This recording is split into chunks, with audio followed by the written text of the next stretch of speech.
Good evening, gardening friends. It's Vicki. I'm at the rental house. Just want to do another update here. So, let's see, last video, I did end up having to work the next day. So this is, today was my first opportunity to do any gardening again. Update on my work garden, they finally cleared the sod so I can actually start planting things over there. So I will hopefully be doing some videos from that location as well, just to kind of show you what's going on up there. But anyway, like I said, I'm at the rental house and I want to do a little update. I really had to cut the grass, and so I decided to focus all my gardening on this on this property today. So down here they're looking wilted, but I took the nasturtiums that somehow ended up in that planter up there. I think I planted them and forgot. Anyway, I transferred them down here, and I took out these pink, dark red dianthus, and that was pretty. And then also this pink yarrow, and then this blueberry viburnum, or blue muffin viburnum. These are all plants that I've decided that I'm going to take to my work garden. So this is the start of things that I'm moving over there. So anyway, what I've decided to leave behind here is mainly a palette of oranges and yellows, which is the same thing I did last summer. I really like those colors in this spot for some reason. I'm just so in love with this decorative kale or cabbage, whatever it is. You know those little cabbages that people put in their garden typically in the fall, and they just treat them like annuals? Well, look at how beautiful that is. I think that's way prettier than the little cabbage thing.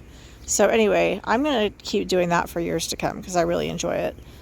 Behind that is one of these little, I think they're called false sunflowers. It's got a very cool variegation. I thought it was going to be taller than that, I guess because of the name sunflower, but it's only June. Like, we'll see. Maybe it gets taller by August and stuff. But anyhow, so there's a lot of nasturtiums that I transplanted into this bed, and they are a little wilted. But I think once they recover and perk up, they're going to be absolutely gorgeous. I'm loving the yellows and oranges on those, and I wanted to really give them a place to shine. And so I think that in this bed, they're going to do just that. This yarrow right here that's getting pretty close to starting to open is the one that starts out like peach and turns to yellow as it fades. I think it's peach sky or firefly sky or something like that. So that is going to be really pretty. We also have the orange milkweed that I planted here last year. Nice and big. Looks like that's about to start opening as well. I do have a Cosmo that's kind of a pinkish purple, but I'm experimenting with leaving the purple Monarda or bee balm down here. So this whole group right here is from that one big clump that I had at my other house, and I transplanted that over here. And I want to see how that looks when it opens up with this garden. Because I'm trying to, figure out how I'm going to leave it for the next person, basically. There's also a bunch of daffodils that I planted in here. So I don't know if you remember, but there was one set of daffodils somewhere in here. I just cut them back today, actually. Where were those? That's so bizarre. I thought they were like right in here, and I don't see the bottoms. Well, anyway, there was one set of daffodils, and I want to say they were like right in that area. And there was a bunch more on the other side of the house, and I decided to dig those up and bring them over here. So now I have multiple clumps of daffodils that are kind of like running throughout this whole bed. And next spring that will be super pretty for whoever is living here, or just, the neighborhood if it's unoccupied. But anyway, all of these plants should come back. And so we have the purple iris and purple Monarda And pretty much everything else is in yellows and oranges. And I think it's a pretty color palette. I was thinking about, I do have a little bit of this tiny, I don't know what these are called. They're like, I don't know, tiny whatever those are. I have multiple of those, and those are purple, but they're like a more deep violet purple. And I was thinking about bringing some of the geranium from over here and transplanting it into the front of that bed. And I think I will do that later in the fall and just kind of make like a front border of this geranium along multiple places in front of this bed, because there is enough of it that I could dig that up and divide it and, you know, move it around. But right now I have a bunch of seedlings planted in the front of the bed. If you guys will remember, I think some of them I've already lost, but let's look at what I do have. So I forgot what these are called. I'll have to look back at my video. I think they're like rock soapwort maybe, but those 3 little transplants are doing fine. I can't remember if that's something else or if these are just weeds, but there are other little things back in there. In this area is where that pink yarrow was, and I just dug all of that up and transplanted these. I need to water these again. I'll do that here in a sec. Anyway, so in the front of this bed, I have a bunch of seedlings planted, and so that's why I don't want to disturb it right now. Also, this is super exciting. I planted 3 little rose babies. 1, 2, and 3. This rose already budded and bloomed. And so I can see that it's going to be white. And that's really interesting because one of the parent plants was Bonica,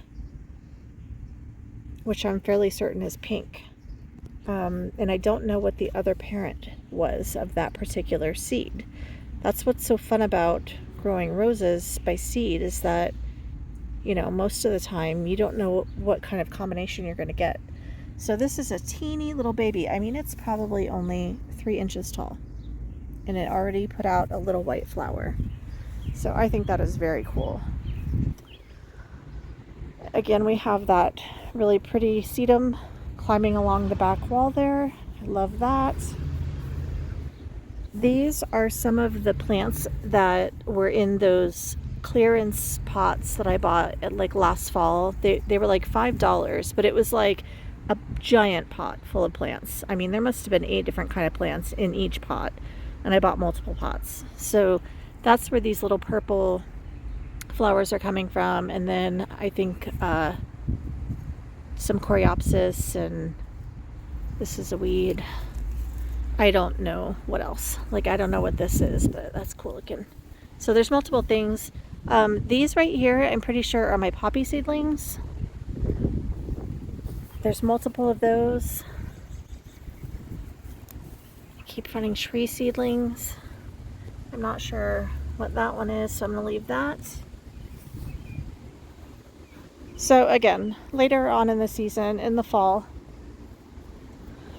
I'll try to remember to add that little geranium border along the front here, because I think that would look super cute. And it would go along with my color pattern or color theme of like purple with yellow and orange and maybe some reds, a little bit of reds. All right, so let's go around here.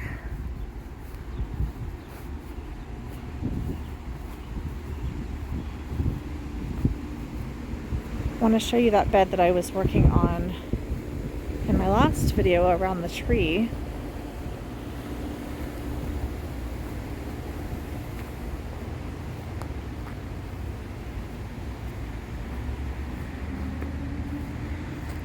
Sorry, this isn't the best sunlight, I guess, because it's like in the evening, late afternoon. I'll try to stand here in the shade. All right, anyway, so on this side, some sort of daylily maybe. I haven't seen any stalks coming up yet. And I'm seeing stalks on the other side of the house that I believe are Stella del Oro. whatever that yellow one is. So I don't think it's that one, but we'll see. I just re-watered everything, so it's looking a little bit better. The ferns were struggling. It's actually 94 degrees today. Like, it went from being nice and cool to full-blown hot. But anyway, I've got a couple of ferns right there. I've got these multiple hostas. There were asters over here. And again, I don't remember which ones are which, but I either have 2 purple that are side by side and 2 pink that are side by side, or vice versa. This could be the purple and that could be the pink. Another hosta. This backside, I still haven't come around here and finished weeding out this section and pulling out the weed barrier. I might do that today. I was kind of wanting to, but it's so dang hot. After I mowed the lawn and did a bunch of other stuff, I just felt like I was out of energy. But I really do want to get that accomplished, so we'll see. I have the other stuff sitting over here too that I need to get planted. So I've got, this is Virginia Mountain Mint right here. And this one is called Coastal Joe Pye Weed. And then this one right here is Cardinal Flower, which is bright red. Now this one, I believe it wants wet conditions, and so I have to think hard about where that one's going to go. This Virginia Mountain Mint, pretty sure it would grow anywhere, but I don't know if I want to like let it loose in this bed. It might just look messy and weedy. I think that's something you might want to put like in a pot or just in an area where it's contained a little bit, because again, it is a mint. And this Coastal Joe Pye weed, it's just a form of Joe Pye weed, which is a beautiful flower, but that may get too tall to be in here. I need to look up the specs on each of these before I make a decision. So if I don't choose to use these, it's no big deal. I've got lots of other stuff that I can work with. And then there's some more ferns back here. That right there is the, what did they call it? I said it on my last video, but I don't remember the name. I'll have to look that up. But it was some sort of berry. Not one that I've heard of, really, or that I've ever eaten. And then right here, you can barely see them. I planted some smooth blue aster seedlings. They were really wilted and looking pretty terrible the first day that I planted them. And I wouldn't say that they're looking much better, but they aren't dead. Like, they're not curled up and dry. This one right here is looking pretty bad. But all the rest of them, although they look kind of bad, they still have healthy looking leaf material there. And I think if I just keep making sure that I water them every day, especially since it's all of a sudden so freaking hot, I think that will help them. And these guys, I need to decide what I'm doing with these and get these planted, because it's just late to have them still in those winter sowing pots. So that takes care of that. I'm still working on kind of like cutting down all of the excess weeds down on that terrace over there. Nothing really to show you at this point, but I am thinking about ways that I can possibly fill in that space so that it prevents weeds from coming back. Like, I have a ton of iris. Maybe I should just start, like, clear it out of all the weeds and the, roots that'll come back and stuff like that, and then put down a bunch of iris tubers. And they're hardy, they would grow there, they don't need a lot of water, and once they take up that space, I think they wouldn't, they'd let some weeds through, but not to the extent that it is right now. Over here I've been working on cutting back all the suckers, so I still have to do the other side of that lilac right there, but I have these two done. And this tree also had a ton of suckers, so I got all the ones that were around the base of that tree done. The peonies are already cut back. I showed you guys that last time. That floppy foliage right there, that's right there in the middle of them, that is the Naked Lady's leaf. I think I need to go ahead and cut that back. And then here in about a month or month and a half, the flowers will come up. And they're pretty pink. This is just that rose and then my little fig tree collection there. Over here I have a little pink bed, and it's geraniums, 2 different colors. And then I also have Bergenia in here and hellebores. The geraniums are annuals, but you can store them if you dig them up and cut basically any leaves off. You can store the roots in the winter and then put them back out in spring and they'll grow again. So those are something I'm just kind of adding because I know I'll use them in like containers in the future. And then the hellebores and the Bergenia, I do plan to take those with me. I'm debating right now if I'm going to put the Bergenia at my work or at my other house. So I'm not sure. And then these right here are Martha Washington geranium. They're still in pots. I haven't really decided what I'm doing with those yet.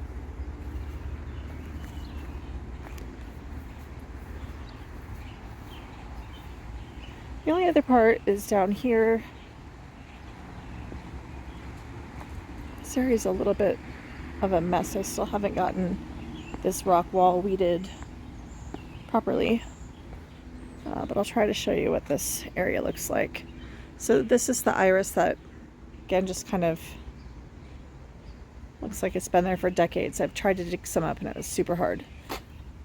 These are the Itea Scentlandia.